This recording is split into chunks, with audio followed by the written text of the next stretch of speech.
Ino niyo mbica uratungana nayo mwena wa Mawanga kaunti-ini ya Nakuru thutha wa mbura iria ikoretwo ikiura kwa ihinda gutiga Aikari matarĩ na wa gwĩka thutha wa mwaharaho wa maaĩ.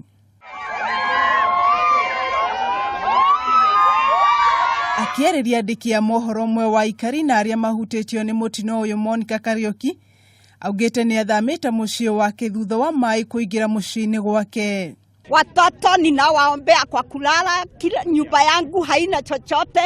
Hata MCA yule anatusaidia dakika hii aliingia kwangu akanihurumia.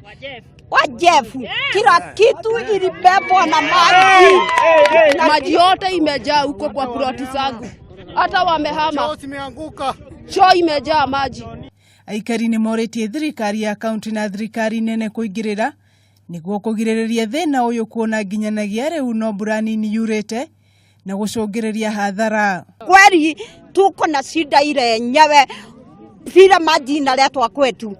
Kwa hivyo sisi tunaona mpeleke habari mbele tusaidiwe kwa sababu hatuna la kufanya.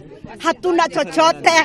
Tumekaa kama maskini haehoe. Mwena-ini wake MCA wa wadi ya Menengai Wilson Mwangi ni amenereirie rũhonge rwa kũramata barabara matũra-inĩ Kenya Rural Roads Authority ni ũndũ wa waki mũru wa barabara akiuga mitaro ya gũte maaĩ yerekeirio micii-ini ya andũ. Wamepeana kazi ya maji ambayo imetoka kutoka kule Menengai Kreta, nayo ingine inatoka Ndondori kupitia Tumsifu inaletwa katika estate ya watu.